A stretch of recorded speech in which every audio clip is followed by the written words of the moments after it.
हम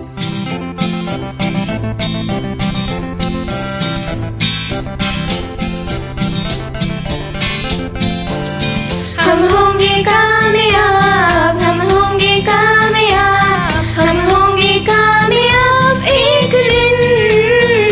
हो मन में है विश्वास, पूरा है विश्वास, हम होंगे कामयाब एक दिन।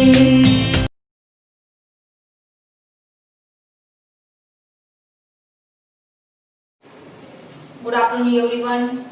आज हम पढ़ेंगे 5th क्लास का 3rd लेसन। तो छात्रों, आप क्या करेंगे, अपना टेक्स्ट निकालेंगे और पेज नंबर 5 देखेंगे।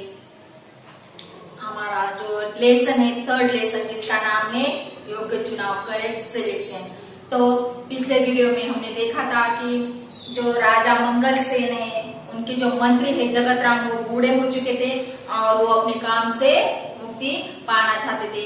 लेकिन जो मंगल सेन थे, उन्होंने क्या कहा था कि आप पहले अपने जैसे ही उम्मीदवार चुने, अपने जैसे ही मंत्री का, ईमानदार मंत्री का चुनाव करें और उसके बाद ही आपको क्या करेंगे, मुक्ति मिलेगी। अपने काम से आपको आजाद किया जाएगा, अपने पद से आपको आजाद किया जाएगा। और तभी क्या होता है, तभी जो जगत राम है, उन्होंने क्या किया, अपने जो हरकारे थे, हरकारे का मतलब क्या है, दूत, जो दूत थे राजा के, उनसे क्या कहा कि आप ढिंढोरा पिटवाओ, आप जाकर सभी गांव में पुकारो कि राजा के यहाँ चुनाव होने वाला है, नए मंत्री पद का चुनाव होने वाला है और इसके लिए जो भी इच्छुक उम्मीदवार है वो क्या करेंगे, राज दरबार में उपस्थित हो जाएंगे।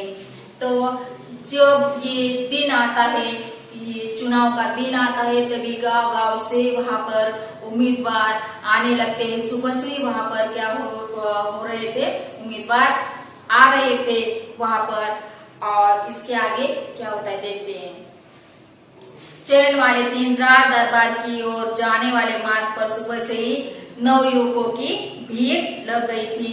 और सुबह से क्या हो गया था, राज दरबार में जो जाने वाला मार्ग है, जो रास्ता है, वहां पर जो नवयुवक है, जो इच्छुक थे मंत्री बनने के लिए, उनकी भीड़ लगी हुई थी। वो राज दरबार में जा रहे थे और सैकड़ों की संख्या में युवक दरबार की ओर जा रहे थे। तो इसी रास्ते पर क्या हुआ था, इसी रास्ते पर एक वृद्ध हताशा बैठा था, निराश होकर बैठा था। और क्या हो गया था उसके साथ, वो क्यों दुखी हो गया था, वो निराश क्यों बैठा था, क्योंकि जो उसकी बैलगाड़ी थी, तो उसकी बैलगाड़ी का एक पहिया था, वो पहिया रास्ते के किनारे के कीचड़ में फंस गया था। जो बैलगाड़ी फंसने की वजह से वो जो वृद्ध आदमी था, वो क्या हो गया था, दुखी हो गया था, निराश हो गया था और वहां पर बैठ गया था। और उसने क्या किया था, कई बार कोशिश की थी उस जो बैलगाड़ी का पहिया निकालने की, ऊपर निकालने की कीचड़ से, लेकिन वो उसमें सफल नहीं हो रहा था, उससे वो पहिया ऊपर नहीं निकल रहा था। तो उसकी वजह से वो दुखी होकर बैठ गया था। और मंत्री पद के अनेक उम्मीदवारों ने राज दरबार जाते समय यह दृश्य देखा, पर किसी ने भी उस वृद्ध की सहायता नहीं की। और जब वहां पर से जो मंत्री पद के लिए जो उम्मीदवार जा रहे थे उसी रास्ते से, तो सब ये दृश्य दिख रहे थे, सब ये नजारा दिख रहे थे कि वहां पर वो बूढ़ा आदमी बैठा है, उसकी जो बैलगाड़ी है, उसका पहिया कीचड़ में फंसा हुआ है, उसे नहीं ऊपर नहीं निकल रहा है, वो ऊपर नहीं खींच पा रहा है, वो वृद्ध आदमी, उससे नहीं हो रहा है। तो तब भी किसी भी उम्मीदवार ने उसकी मदद नहीं की। वो सब ये देख रहे थे और आगे राज दरबार में जा रहे थे। उसके बाद क्या होता है देखो। उम्मीदवार युवकों में एक था कर्मवीर निर्धन परिवार का प्रतिभाशाली नवयुवक था। वह तेजी से राज दरबार की ओर जा रहा था। उसी समय बैलगाड़ी वाला वृद्ध एक बार फिर पहिया कीचड़ से बाहर खींचने का प्रयास कर रहा था। यह दृश्य देखकर दरबार पहुंचने की चिंता न करते हुए कर्मवीर सीधे कीचड़ में उतरा। जोर लगाकर उसने बैलगाड़ी का पहिया कीचड़ से बाहर निकाला। वृद्ध ने उसे ढेरों आशीर्वाद दिए, फिर इनाम में कुछ रुपए देने चाहे, पर कर्मवीर ने विनम्रता से मना कर दिया। तो आगे देखो क्या होता है। जो वृद्ध आदमी था वहां पर उस रास्ते पर बैठा था, उसके बैलगाड़ी का पहिया कीचड़ में फंसा हुआ था और सभी जो नवयुवक थे जो मंत्री बनने के चाह में दरबार में जा रहे थे वो सभी ये देख रहे थे, लेकिन किसी ने भी उसकी मदद नहीं की, किसी ने भी उसकी हेल्प नहीं की वो पहिया कीचड़ से निकलवाने के लिए। लेकिन तभी ये जो युवक था, एक उम्मीदवार युवक था जिसका नाम था कर्मवीर। क्या था उस युवक का नाम? कर्मवीर, जो निर्धन परिवार का था, जो बहुत गरीब था, गरीब परिवार से था वो। उसके पास कुछ धन नहीं था, ज्यादा धन नहीं था, वो बहुत गरीब परिवार का नवयुवक था और वो भी राज दरबार में मंत्री बनने के लिए जा रहा था। और तभी जो वृद्ध आदमी था वो अपनी गाड़ी का पहिया ऊपर खींच रहा था और ये दृश्य कर्मवीर देखता है और देखने के बाद वह दरबार में पहुंचने की चिंता भी नहीं करता। वो उसे ऐसा नहीं लगता कि अभी मुझे दरबार में जाने के लिए देरी होगी। वो ये जो बात है, ये जो दृश्य है ये देखता है और ये बात सोचता नहीं कि मुझे अभी दरबार में जाने के लिए देर हो जाएगी। और वो क्या करता है, वो उस बूढ़े आदमी की मदद करने के लिए आगे आता है। जोर लगाकर उसने बैलगाड़ी का पहिया कीचड़ से बाहर निकाला और तभी क्या होता है, वो आगे आता है उस वृद्ध आदमी की मदद करने के लिए, हेल्प करने के लिए। और जोर लगाकर क्या करता है, उसके बैलगाड़ी का पहिया कीचड़ से ऊपर निकालता है। और वृद्ध ने उसे क्या किया, ढेरों आशीर्वाद दिए। जब उस वृद्ध के बैलगाड़ी का जो पहिया था वो कीचड़ से ऊपर निकला तो वृद्ध ने उसे आशीर्वाद दिया और उसके साथ उसे इनाम की तौर पर कुछ रुपए देने चाहे। लेकिन क्या हुआ, जो कर्मवीर था उसने वो रुपए लेने से विनम्रता से क्या किया, मना कर दिया। तो देखिए आगे क्या होता है। देर हो जाने की आशंका से भागते दौड़ते कर्मवीर दरबार पहुंचा।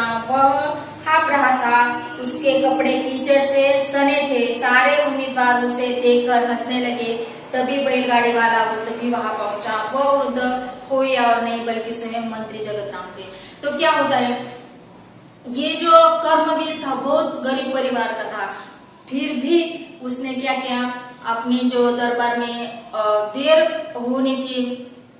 देर लगने के बारे में बिल्कुल भी नहीं सोचा।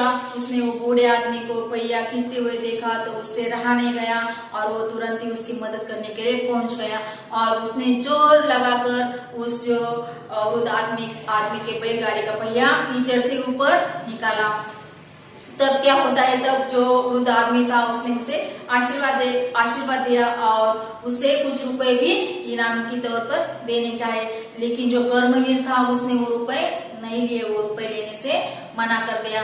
और अब उसे देर हो चुकी थी दरबार में जाने के लिए। सभी जो उम्मीदवार थे वो दरबार में चले गए थे और अकेला कर्मवीर था जो पहिया निकलने के कारण से, जो पहिया निकलने की वजह से उसे दरबार में जाने के लिए देर हो गई थी। और इसकी वजह से जब पहिया निकला तो वो उसने क्या किया, वो भागते दौड़ते दरबार में पहुंच गया और दौड़ने की वजह से वो हाँफ रहा था और उसके जो कपड़े थे वो पहिया निकलने की वजह से उसके कपड़े पूरी तरह कीचड़ से भरे थे। उसके कपड़े पूरी तरह खराब हो गए थे उस कीचड़ की वजह से। वो सारा कीचड़ उसके कपड़ों पर लग गया था और ये देखकर वहां पर जो दूसरे उम्मीदवार बैठे थे वो उम्मीदवार उसे ये देखकर क्या हो गए, हंसने लगे। तभी बैलगाड़ी वाला भी वहां पर पहुंचा और उसी समय पर क्या हुआ, ये जो बैलगाड़ी वाला वृद्ध था वो भी उसी समय पर वहां पर पहुंच गया और सभी जान गए कि ये जो वृद्ध था उस रास्ते पर बैठा हुआ था वो वृद्ध और कोई नहीं बल्कि स्वयं मंत्री जगतराम थे। तो कौन थे वो? स्वयं मंत्री जगतराम थे। तो आगे देखिए क्या होता है। उन्होंने सारी घटना राजा को सुनाई। फिर जगतराम ने राजा से कहा, महाराज, कर्मवीर में वे सारे गुण हैं जो राज्य के मंत्री के लिए आवश्यक है। सारी बातें जानकर राजा मंगल सेन बहुत प्रसन्न हुए। उन्होंने कहा, जो सामान्य आदमी की पीड़ा से दुखी होता है उसे दूर करने का प्रयास करता है वही राज्य के ऊंचे पद पर बैठने का अधिकारी है। जगतराम जी ने योग्य व्यक्ति का चुनाव किया। आज से कर्मवीर राज्य के नए मंत्री हो गए। अब आगे क्या होता है कि सभी जो उम्मीदवार थे उन उम्मीदवारों ने क्या किया था, जो रास्ते पर जो बैलगाड़ी थी वृद्ध की वो कीचड़ में फंसी हुई थी और वो अकेला ही उस कीचड़ में जो उसके बैलगाड़ी का पहिया फंसा हुआ था वो निकालने की कोशिश कर रहा था। उसको सभी उम्मीदवारों ने अनदेखा किया था और उस वृद्ध आदमी की, उस बूढ़े आदमी की किसी ने भी मदद नहीं की थी। वो सभी दरबार में गए थे और जो कर्मवीर था वो बहुत ही गरीब परिवार का था, फिर भी उन्होंने दरबार में देर होने की भी चिंता नहीं की और उसने क्या किया, उस बूढ़े आदमी की मदद की और जिसकी वजह से उसे देर हो गई। उसके जो कपड़े थे वो भी कीचड़ से पूरे लथपथ हो गए और ये देखकर सभी उससे हंसने लगे। लेकिन तभी वो वृद्ध आदमी वहां पर आ गया और उसने अपना परिचय, अपना नाम वहां बताया कि वो और कोई नहीं था। वो कौन था? वो वृद्ध आदमी कौन था? वो मंत्री जगतराम थे। और ये जो चयन करने वाले थे, ये जो उम्मीदवारों की चयन करने वाले थे, उम्मीदवारों का चुनाव करने वाले थे, तो उन्होंने क्या किया, जो उम्मीदवार थे उनकी ये क्या थी, परीक्षा ली थी। तो इस परीक्षा में कर्मवीर क्या हो गया था, पास हो गया था और उन्होंने जो सारी घटना घटी हुई थी जगतराम के साथ और जो कर्मवीर था उसने क्या क्या किया, कैसे पहिया निकाला और कैसे मदद की उस वृद्ध आदमी की, तो ये क्या किया, जगतराम ने महाराज को बताया। और उसने जगतराम ने कहा कि कर्मवीर में वे सारे गुण है जो राज्य के मंत्री के लिए आवश्यक है। और सारी बातें जानकर राजा मंगल सेन क्या हो गए, बहुत प्रसन्न हो गए। उन्होंने क्या कहा, जो सामान्य आदमी की पीड़ा से दुखी होता है उसे दूर करने का प्रयास करता है वही राज्य के ऊंचे पद पर बैठने का अधिकारी होता है। और इसी तरह जो मंत्री जगतराम थे उन्होंने नए मंत्री का चयन किया। तो जो जगतराम थे उन्होंने नए मंत्री का चयन कैसे किया, योग्य करेक्ट सिलेक्ट किया जो मंत्री था। तो जो जगतराम ने यहाँ पर क्या किया, योग्य चुनाव किया, जो मंत्री का योग्य क्या किया, जगतराम ने चुनाव किया कि मंत्री कौन सा उम्मीदवार इस मंत्री पद पर बैठने के लिए लायक है, कौन सा उम्मीदवार अच्छा है, सही है। तो जो जगतराम है उन्होंने कर्मवीर का यहाँ पर क्या किया, चुनाव किया, यहाँ पर उसे मंत्री बनाया। उसका क्या किया, जो उम्मीदवारों का चुनाव किया, अच्छा जो उम्मीदवार था, जो कर्मवीर था अच्छा, उसका क्या किया, जगतराम ने चुनाव किया। तो ये जो थर्ड लेसन है ये जो लिखा है सुधा शर्मा जी ने लिखा है। तो ये जो थर्ड लेसन है ये अभी यहाँ पर खत्म होता है।